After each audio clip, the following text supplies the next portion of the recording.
It's the Health in the Real World podcast. It's time to start the show with Chris Janke as your host. Here to give you everything that you need when it comes to fitness strategies. We keep it simple and easy. It's your roadmap to get healthy. You don't need equipment and you don't need a gym. Just the right strategies to get you fit and trim. The Health in the Real World podcast is sponsored by... For whatever reason, you can't get to the gym. Don't worry, you don't need to. Your most important piece of fitness equipment is your body. You don't need weights. You don't need special cardio equipment. You don't even need much space.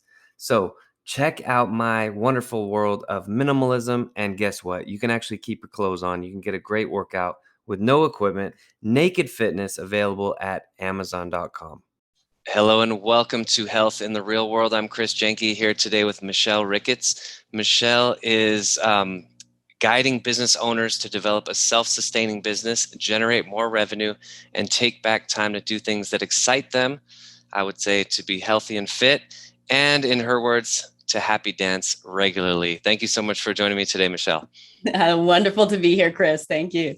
I love adding that happy dance component into it. How did you get to this point in your career where you knew that the happy dance was such an important aspect, just being happy and well, right? Well, absolutely. And it actually stems from when I was in corporate. I have a 35-year corporate background and in sales and as an account executive. And when I would sign a deal or we do something, get a new client, I used to do a happy dance. And so I actually brought that into my entrepreneurial business and decided that I had to keep that going. And part of that is, what do people love? What do they do when they find something they love? Their brains, they want a happy dance. I said, no, actually happy dance. That's do the happy dance. Yeah. Tony Robbins says you need to show your face need. No, you might be happy, but nobody told your face about it. Something like that. Right. It's funny. So I'm reading a book right now. It's called Happy Money. And one of the things that the guy says, it's written by Ken Honda, just in case anybody wants to know. Great book. So he talks about money and all these stigmas around money and like that people don't let themselves celebrate money. Like you just got paid. Nobody will be like, oh my gosh, I just got some money.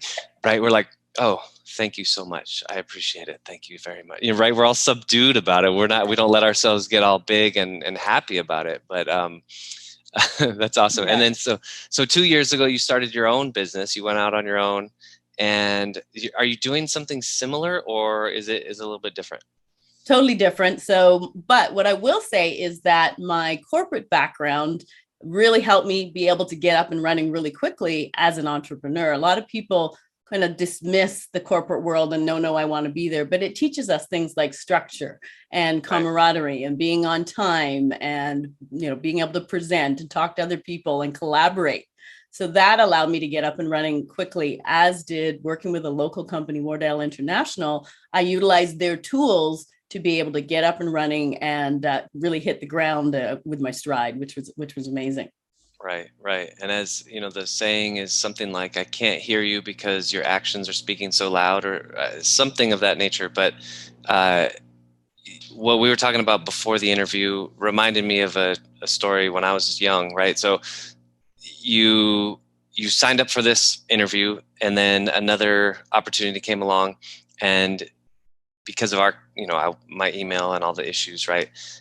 You didn't hear back from me and you said, I'm going to keep my commitment to Chris and to the interview because I made this commitment in advance. My mom taught me the same lesson. I was at an all-night church event on a Friday night and I did not even sleep a minute. And it was like the youth group, right? So the next morning I get home and I think I took maybe like a 2-hour nap and I was scheduled to be a soccer referee the next day, Saturday, late morning. My mom would not let me sleep. She's like, get up. You made a commitment. You need to get up. And I was like, Absolutely. And I remember that to this day. I think I was 12 or 13 years old. And I think that's just, I would imagine you learned that before corporate. Oh, yes. Your Yes. upbringing, right?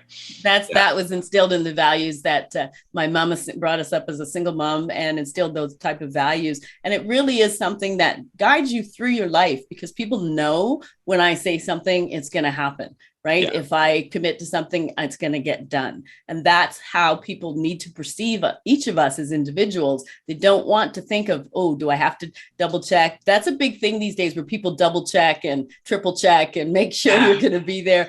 And you shouldn't have to. If somebody commits to something, it should stand that you're going to do it. Right. You should. Yeah, exactly. Even if it was 2 months ago, you said, this is the date that I'm planning on showing up. And that's one thing I've thought about with my podcast, because I don't know how long ago you scheduled this, but some people are scheduling like 2 months in advance. And I've thought like, well, do I reach out to them? Nope. Sometimes people flake, and I'm like, yes, it's too bad for you, but I'm not going to have to reach out to you. You got to keep the big boy pants on. And I know, right? You're an adult. Get it done. You're an adult. Yeah. Put it in your calendar and stick to it. What do you think? I have a sense that those commitments are, like you said, people are having to double check, triple check. What do you think's happening in our society where it's okay to like be flaky and have too many things on our plate? Like, I'll commit to 3 things and then I'll drop 2 of them last minute. Like, what is it about our society that's doing that? It's such a shame, because we do see that. And it's something that I think has evolved over the last, I'd say 10, 15 years. It's something we didn't see before, or at least I didn't see that in my dealings with different businesses. And I was dealing with people on a high level, CEOs, CFOs. So maybe you don't see it at that level. Maybe you see it at the team level. But in any case, we shouldn't really be seeing that at all. And I think it's evolving in that the connection with our social media and our devices and things that people just feel like, oh, I've got to keep fluid and not commit. And that's a bit of a shame, because it really does make people, as you said, flaky, where other people don't think you're going to commit. And if you do, they think you're going to change. And we've changed that mindset, and it'd be great if we could get back to it. And that's what I actually help and talk with some of my clients about, is you've got to do what you say you're going to do. And that's where people become know, like, and trust you, as they say, in your business, for whether you're selling a service or a product. They're not going to know, like, and trust you if you start to flake on them.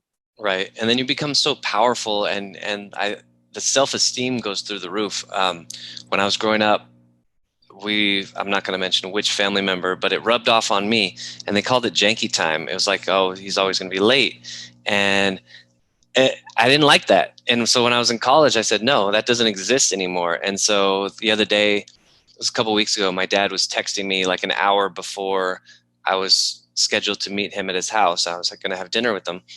And he texted me basically like, are you still coming? And this and that, I don't want you to be late.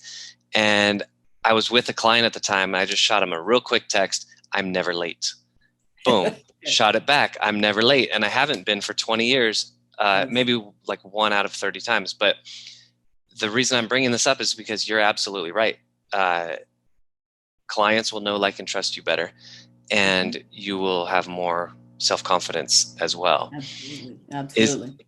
So when you work with people, do you find that's one of the first things that you're addressing, or what are some other things that you're also addressing with them to succeed in their business? Yeah, great question. It really is. I find for the level that I'm working with, the confidence is typically there, but if it's not, it is something that we address. But it's one of the things that attracted me to wanting to come and chat with you today is one of the questions that I ask. The first thing that we do with any session with a client, I ask them, how are you?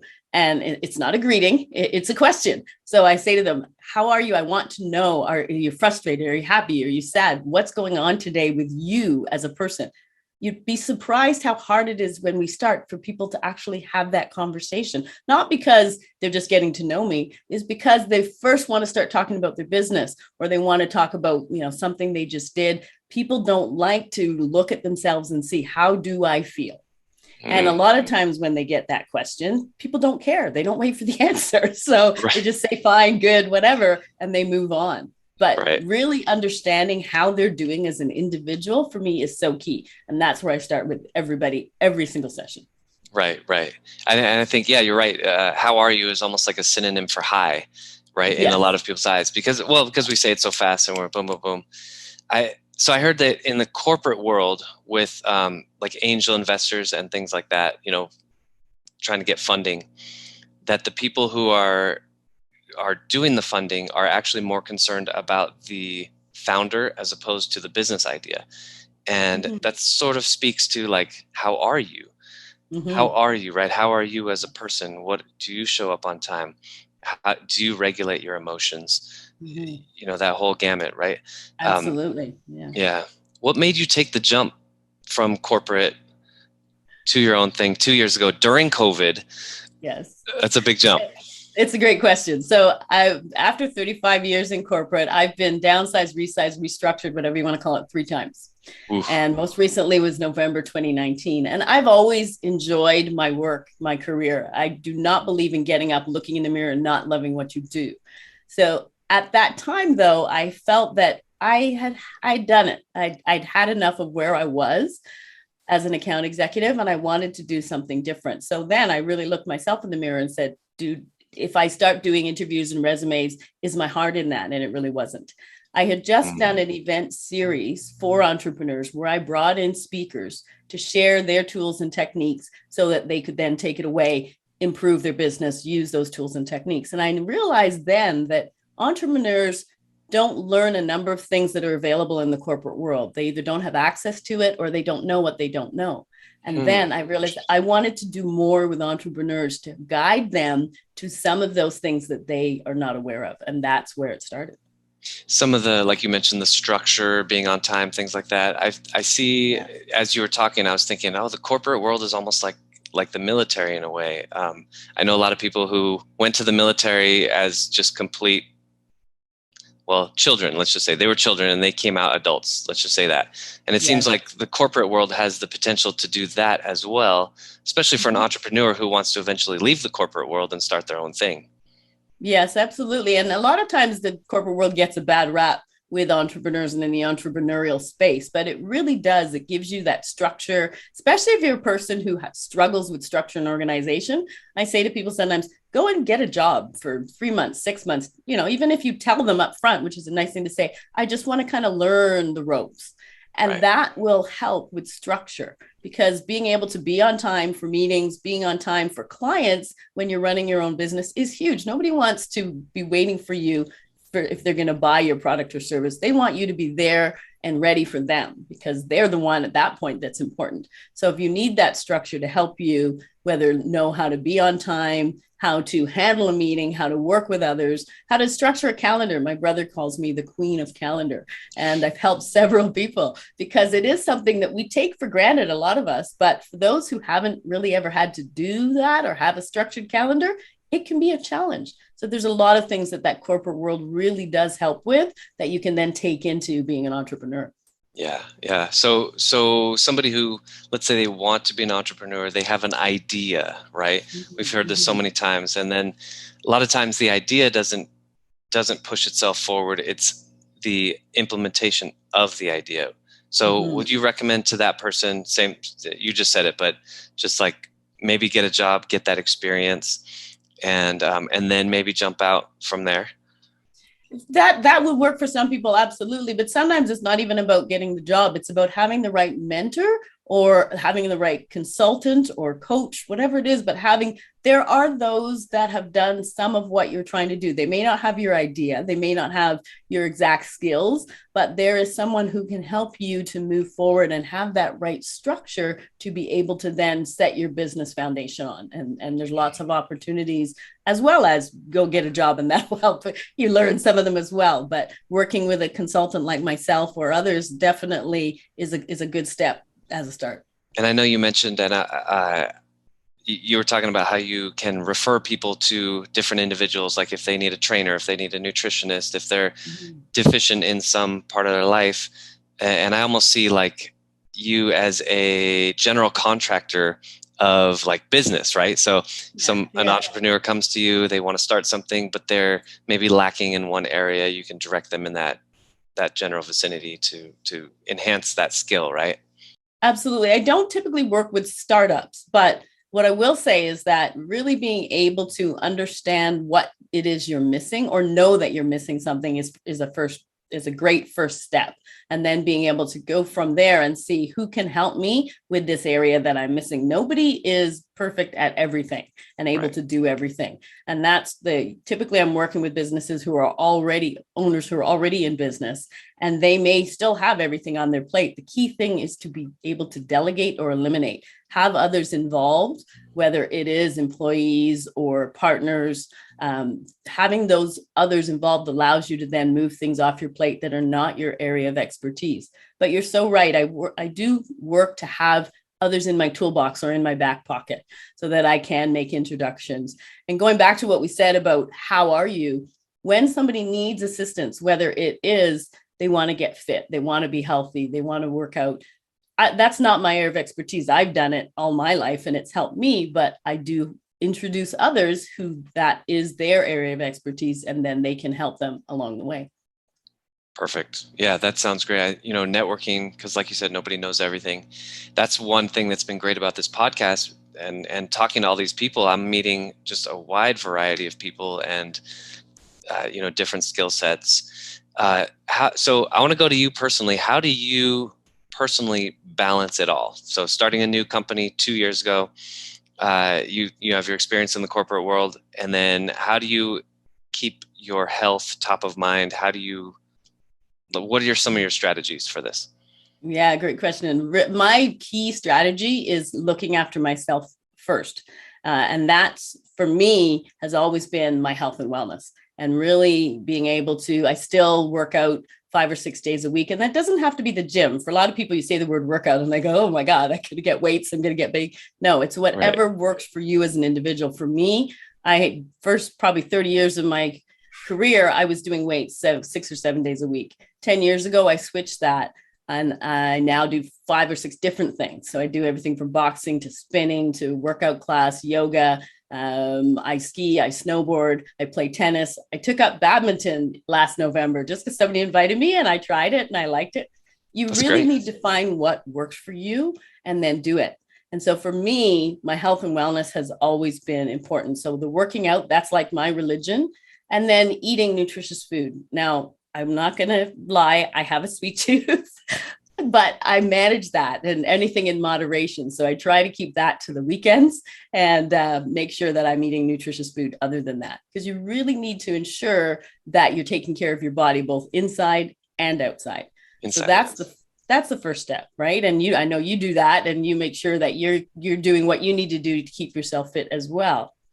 But then after that is looking at, what do I need to do for my business? What can I do? What makes sense for me? Or what do I have to delegate to others? And the combination of that is how you keep yourself sane for part of it. Because once you're trying to do things that aren't your best area or your area of expertise, your core competency, then you're going to flounder somewhere. So it really is understanding what I do and what I can't do, and then being able to move forward with that as well. And combining that with your health and wellness. I think that's huge. I think knowing your core competencies is huge. And we've seen examples of people starting wildly successful businesses, and they have this particular competency and they hire everyone else to do everything else. And we've seen other businesses that she has something completely different, and they hire someone to do everything else. So that is very important. And then I would imagine working with somebody like you've seen the ins and outs of business, corporate, and there's not a cookie cutter. There's not one way to do it. So you take your client and what they're trying to build and sort of create a program based on that, I would imagine. Yes. And there's, the foundation is similar, whether you're an entrepreneur or whether you're in corporate. It's looking at people, processes, and systems in the business, for the business, and getting those to work. But then the intricacies of all of that is what's unique to each business. And we really focus on those areas to be able to help business owners to have that strong foundation that they can build off. And that's the same whether you're a solopreneur when you start and you become a large corporation. The steps along the way are actually the same. It's just how you implement them for your particular business. Oh, that makes a lot of sense. So, Michelle, I want to give you a chance to wrap up the show with a big motivational speech. You've been called in front of a university for graduation or into a corporate event, going back to your roots. And your talk is called How to Make the Most Out of Your Life. You can go whatever direction you want to go with this, how to make the most out of your life.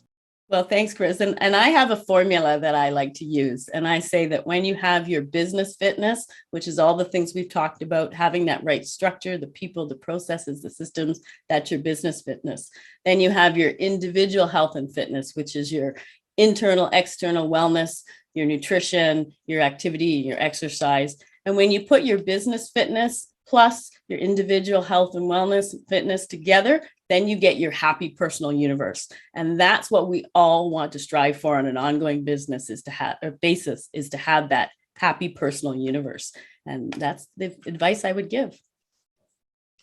That's a great concept, the happy personal universe. I like that because all the self-help books are written about health, money, and relationships, right? Those are the three big ones, right? So you've definitely keyed in on 2 out of 3 of those just from the start. Michelle, how do people get in touch with you? How do they work with you at Cohesion? Find out more information? Absolutely. Well, the best way to get me is probably LinkedIn, which is just my name, Michelle Ricketts, to get LinkedIn, MICHELLERICKETTS, and connect with me there. And I'm happy to reach out to them and say hi. I'm also on Facebook and all the other platforms as well. Awesome. Well, thank you so much, Michelle. Health in the Real World. I'm Chris Janke, joined today by Michelle Ricketts. Michelle, thank you so much. Thank you, Chris. Great to be here. Thanks for listening to the Health in the Real World show.